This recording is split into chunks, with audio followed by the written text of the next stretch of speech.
Introducing the African Diaspora News Channel app, your gateway to stories that's overlooked by the corporate mainstream media. At African Diaspora News Channel, we cover stories that don't receive mainstream attention, and we serve as the voice to the global Black community.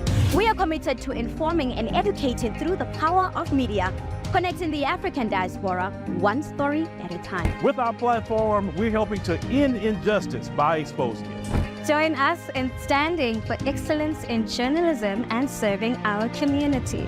Download the African Diaspora News app today. About a week ago, Scott Perry, a U.S. congressman, released the bombshell that Boko Haram was being sponsored by the USAID. I mean, indirectly through the U.S. government. And this has raised a lot of dust. Everybody is looking like, what is going on, really?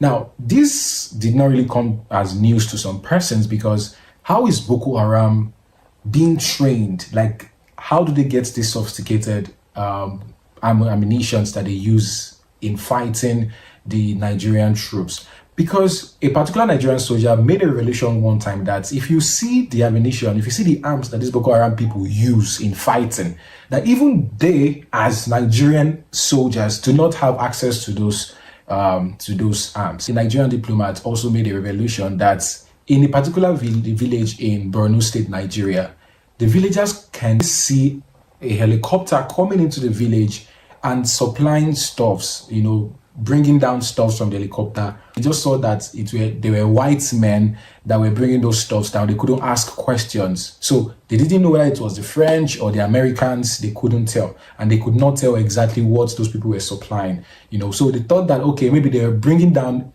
aids or they were bringing down some relief materials for them. A lot of revelations have been made. Recall that sometime last week, I brought you a report that the head of Nigerian military was denied access to Canada. He was denied visa to Canada. So we started doing some studies, some investigation, and we realized that this man, before that day, had granted an interview, you know. And in that interview, he was saying, he made a revelation that some persons are sponsoring Boko Haram, and he didn't want to, you know, speak out. So watch this particular video. We've seen Boko Haram regroup, and regroup and regroup. What is your answer to that? That you have in some way fed the insurgents? The problem is that I think we've talked to international community. Let's find out the funding. When they started surrendering, by the time we left, so as we speak, we have over 120,000 that have surrendered. Most of them, when you find them, they are coming with hard currencies. How did they get them? How are they funded? How did they get the training? How did they get the equipment? What is your suspicion? Well, maybe an international conspiracy. You don't know. Who knows? How are they be able to sustain themselves for 15 years? That is one question I think everybody should ask himself.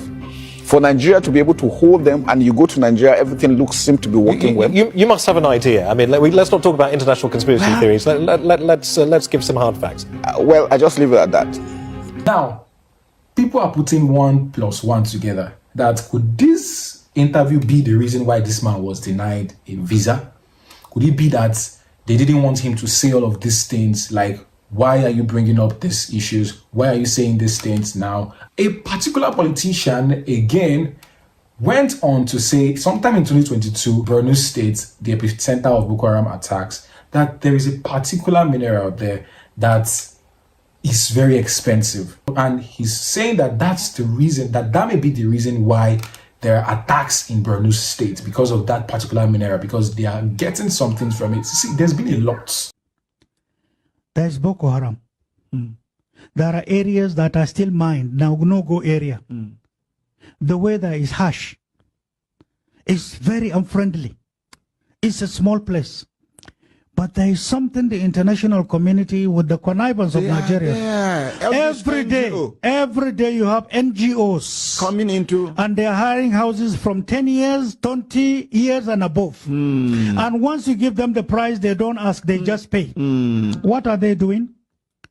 Why are most of them coming with satellite telephones? Yeah. Why are most of them coming with PCs that are working with the same satellite telephones?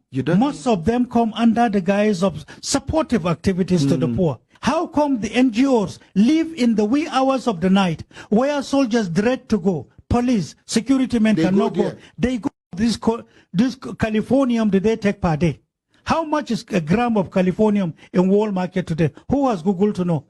27,100,000 per gram. $1 million. I didn't say naira. Yes, it's the most expensive thing. Do we have it in Nigeria? In abundance in Borno State. That's what started the Boko Haram.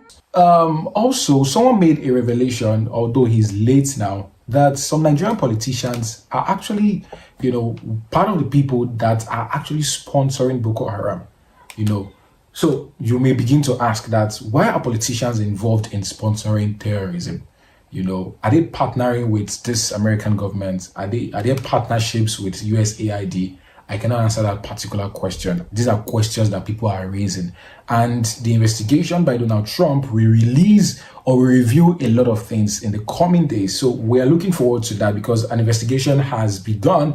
But my question is, if this is really true that USAID is sponsoring Boko Haram, Al-Qaeda, ISIS, and the rest of them, so to what end? To what end? Thousands of people have died from the attacks of Boko Haram, ISIS, Al-Qaeda, and the rest of them. So if USAID is actually truly guilty of this, I don't think humanity and posterity will forgive them because people have been displaced. Presently, people are still losing homes, right? The impact is still there. Anyways, my name is Victor Odion, reporting for the African Diaspora News Channel. What's your take on this? What do you think? Let me hear in the comment section. Do you think that the investigation that Donald Trump has put in place will review or let us know some of these things happening? Do you think that it's going to review a lot, or do you think that this is just Scott Perry, the congressman, trying to patronize Donald Trump by giving or making that statement? Because some persons are saying that he said that just so that he can patronize Donald Trump and, to give him some sort of validation. I don't know about that.